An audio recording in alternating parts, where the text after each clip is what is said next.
Hi everyone, I'm Amy Sorrell, Reassured's business psychologist, and I spend most of my life working out ways to help people hack their brains. So we wanted to create a video to help you let your brains know it's going to be okay. We're currently living through a situation that none of us have experienced before. The media is pinging info at us from different directions, our friends and family are constantly messaging us, worrying about what's going to happen, and the part that's probably impacting us the most is no one knows how long this is going to go on for. All of this is a cocktail for our brains to go into overdrive, and before you know it, we bought 12 months supply of loo roll for absolutely no reason other than the fact our neighbour Kevin did the same thing. So how can we tell our brains it's going to be okay? Firstly, fear is a natural response. It's adaptive and we need it to survive. However, at the moment, the not knowing about coronavirus means we have a lot of uncertainty. The issue with this is fear plus uncertainty equal thinking brain having a what if party. The reasons our brains go into what if overdrive and worry is because worrying makes us feel like we have an element of control on the situation because we're preparing for the worst. The issue with this is it loops us into the cycle of being constantly fearful. So why do our brains get stuck in worry? It's an evolutionary thing. When we feel fearful about something, it causes us to worry, which feels better than fear, which makes us feel like we're actually doing something.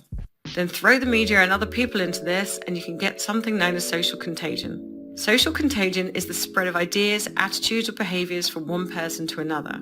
For example, one person starts to panic about coronavirus and posts a picture of an old man looking lonely in an empty shelved supermarket. This then gets shared with others who share it and share it and share it. Before you know it, the worry starts to spread and you get a nation of people with anxiety all going out panic buying everything they can get their hands on.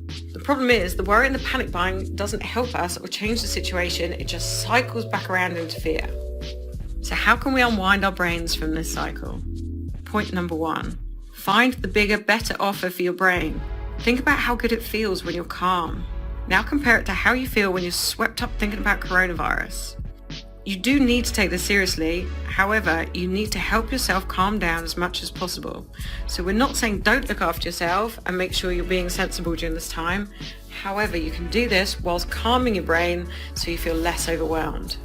You can do this by starting to pay attention to which of your thoughts are unhelpful and which of those thoughts make you feel worse. Planning is good, makes us feel better. But right now, due to the lack of information, our planning is in overdrive, becoming an unhelpful mechanism for worrying, which, as stated above, just tricks our brains into thinking it will make you feel better. But you then go into the cycle more and more and more. One thing you can do is map out your thoughts and go through if you feel that they're helping you in the situation or just making you feel worse. If they make you feel worse, look at these thoughts. Are they true? Look at the situation for what it is. Do you actually need 6 months worth of pasta because you're carb loading to run a marathon?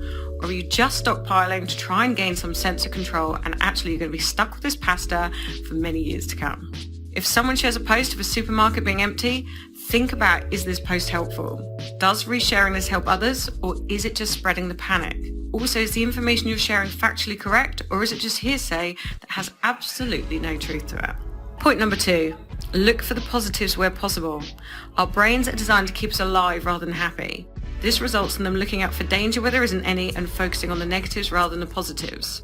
So much so that research shows that 80% of our daily thoughts are negative, and we repeat 90% of these thoughts every day. Start to consciously look for the positives. Also, don't get too absorbed in the news. It is good to check the news and keep up to date with things.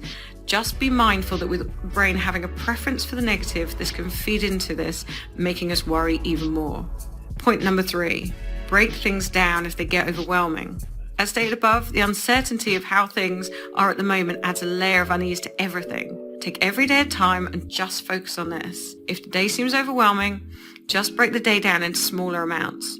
Plan your morning, then when it gets to lunchtime, plan the afternoon. Just take everything as tiny small steps.